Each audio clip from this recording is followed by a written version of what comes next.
చాలా మంది అశోక్ వైపు ఆశగా చూస్తున్నారు. ఇరిగేషన్ లో అశోక్ స్టాండ్ ఏంటి చెప్పండి. ఇరిగేషన్ వన్స్ అంటే ఇది చాలా ఇంపార్టెంట్ సబ్జెక్ట్ ఇది. ఎందుకు అని అంటే టార్గెట్ 2027 అని పెట్టుకుని ఒక ఇది తయారు చేసుకుంటాం. ముఖ్యంగా ఏంటి అని అంటే మనకి రెండు ప్రధానమైనటువంటి నదులు, ఒకటి మహేంద్ర తనయ ట్రిబ్యూటరీగా వస్తున్నటువంటి పైడిగాం ప్రాజెక్ట్ కావచ్చు, ఇక్కడ బాహుదా నది మధ్యలో అనేక రకమైనటువంటి సాగరాలకు సంబంధించి కార్యక్రమాలు ఉన్నాయి. కంచిలి మండలం సంబంధించి, లేకపోతే మనకి బేలబట్టి లాంటివి కవిటి మండలానికి చేస్తున్నారు. అయితే దురదృష్టం ఏంటి అని అంటే డిపార్ట్మెంట్స్ అనుసంధానం ప్రక్రియ సరిగ్గా జరగలేదని ఎందుకో నాకు అనిపించింది. మా ఉదాహరణకి ఎన్ఆర్జిఎస్ ఏదైతే నరేగాలో చెరువులు తవ్వి తవ్వి తవ్వి అవి పూర్తిగా లోతైపోయి ఈరోజు వాటర్ రిటైనింగ్ కెపాసిటీ కూడా కోల్పోయినటువంటి పరిస్థితులు చెరువులు ఉన్నాయి.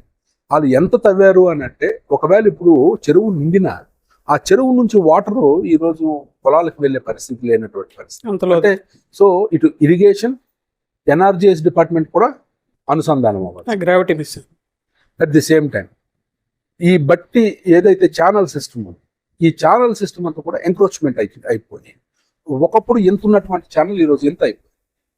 సో దీన్ని రెవెన్యూ డిపార్ట్మెంట్ వాళ్ళు సరైనటువంటి బౌండరీస్ ఫిక్స్ చేసి మళ్ళీ ఆ ఛానల్స్ని యథావిధి స్థితికి తీసుకురావాల్సినటువంటి పరిస్థితి.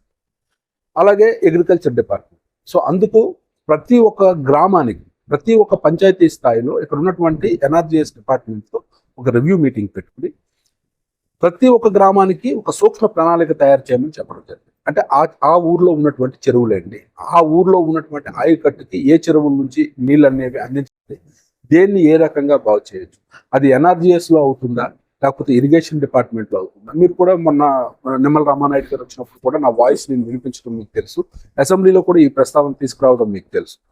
ఎందుకు మైనర్ ఇరిగేషన్ని పూర్తిగా వెనక్కి నెట్టివేయబడుతున్న పరిస్థితులు, ఎందుకంటే ఈ జిల్లాలో ఒక నియోజకవర్గం టోటల్ మైనర్ ఇరిగేషన్ మీద ఆధారపడినటువంటి సో కొన్ని చెరువులు ఉన్నాయి. 100 ఎకరాల కన్నా పైన బెడ్ ఏరియా ఉన్నటువంటి కొన్ని చెరువులు ఉన్నాయి. ఆ చెరువుల్లో ఎన్ఆర్జిఎస్తో మనం పనులు చేయించలేం, ఖచ్చితంగా దానికి మెషినరీ వాడాలి. కానీ ఎన్ఆర్జిఎస్ రూల్స్ ప్రకారం మెషినరీ వాడాల్సిన అవకాశం లేదు. సో ఇది ఎందుకు ప్రభుత్వం సీరియస్గా తీసుకోవట్లేదు. ఇలా అనేక రకమైనటువంటి ప్రశ్నల మధ్యన ఒక ప్రణాళిక తయారు చేసుకున్నాం. ఆల్రెడీ ఎన్ఆర్జిఎస్ డిపార్ట్మెంట్కి ఈ ఇయర్ ఎక్కడ కూడా చెరువు పనులు పెట్టకుండా ఛానల్ పనులు పెట్టమని చెప్పేసి ఒక డైరెక్షన్ ఇవ్వడం జరిగింది. వాళ్ళు ఆ పనిలో ఉన్నారు. ఇకపోతే ఒక ప్రైవేట్ ఏజెన్సీతో మాట్లాడడం జరిగింది. ఆ ప్రైవేట్ ఏజెన్సీ మొన్న కలెక్టర్ గారు మేము మాట్లాడిన తర్వాత ఒక 10 లక్షల రూపాయలు ఒక ప్రైవేట్ ఏజెన్సీకి ఒక సర్వే చేయమని, అంటే ఒక సమగ్రమైనటువంటి ప్రణాళిక, మన దగ్గర ఉన్నటువంటి వనరులు ఎంత, వృధాగా సముద్రంలో కలిసిపోతున్నటువంటి నీరు ఎంత, ఖచ్చితంగా దాన్ని మనం తెలుసుకోగలిగితే మనము ఎక్కడి నుంచి ఎక్కడికి లిఫ్ట్ చేస్తే ఒక సిస్టమ్ అనేది ఏర్పాటు అవుతుంది.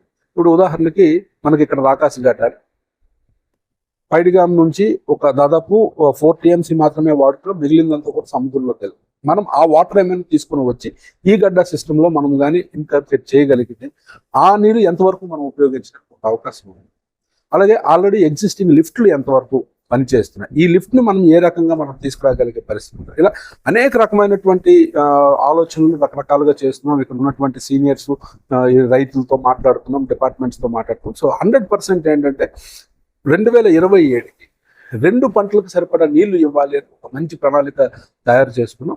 అతి త్వరలోనే అన్ని డీటెయిల్స్తో పాటు ఎక్కడెక్కడ ఏం చేయాలనుకుంటున్నామో అనే డీటెయిల్స్తో పాటు ఏదైతే ప్రైవేట్ సర్వే వాళ్ళకి మనము ఎంగేజ్ చేశామో వాళ్ళు ఇచ్చినటువంటి సర్వే రిపోర్ట్ వచ్చిన తర్వాత ఆల్రెడీ ఇక్కడ ప్రగతి తిరుపతిరావు గారు మీకు తెలిసే ఉంటుంది, మొన్నే రిటైర్ అయినటువంటి ఎస్సీ వంశధార, ఆయన తాలూకా సలహా సూచనలు, ఎందుకంటే ఆయన కూడా వైడ్ స్ప్రెడ్ అవగాహన ఉంది, ఆయన తాలూకా సలహా సూచనలు కూడా తీసుకొని ఆయన చెప్పినటువంటి గైడ్లైన్స్ ఈ రకంగా చేస్తే, ఎందుకంటే ఇప్పుడు ఉదాహరణకి చంద్రబాబు నాయుడు గారు ఈదుపురం వచ్చినప్పుడు గ్రాయిన్స్కి సంబంధించి అలాగే పైడిగాంకి సంబంధించి కొన్ని ప్రామిసెస్ చేశారు. ఆ ఫైల్ పైప్ లైన్లో ఫైనాన్స్ దగ్గర పెండింగ్ ఉంది ప్రస్తుతానికి. సో తిరుపతిరావు గారికి అడిగినప్పుడు ఆయన వచ్చి సైట్ విజిట్ చేసి ఒకవేళ ఈ గ్రాయిన్స్ ఏవైతే ఉన్నాయో ఈ గ్రాయిన్స్ కానీ మనం చేయాలంటే ఆల్రెడీ నీళ్లు లేని దగ్గర గ్రాయిన్స్ చేయడం వల్ల వచ్చే ఉపయోగం ఏంటి, దానికి ఏదో ప్లగ్గింగ్ అనే ఒక సిస్టమ్ చెప్పారు. సో ఇలా అటు ఎక్స్పర్టైజ్, డిపార్ట్మెంటల్ ఎక్స్పర్టైజ్, ఇటు political and also the farmers expertise, departments అన్ని కొలాబరేట్ చేసి డిపార్ట్మెంట్స్ తాలూకు సహకారం తీసుకుని ఒక సమగ్రమైనటువంటి ఒక ప్రణాళిక తయారు చేసుకుని 2027కి ఎట్టి పరిస్థితుల్లో 2 పంటలకి నీళ్లు ఇవ్వాలి అనే ఒక సంకల్పంతో ముందుకెళ్తూ సో అది ఖచ్చితంగా అతి త్వరలో కంప్లీట్ చేయడానికి అన్ని రకాలైనటువంటి కార్యాచరణ కూడా పూర్తి చేసుకుంటాం.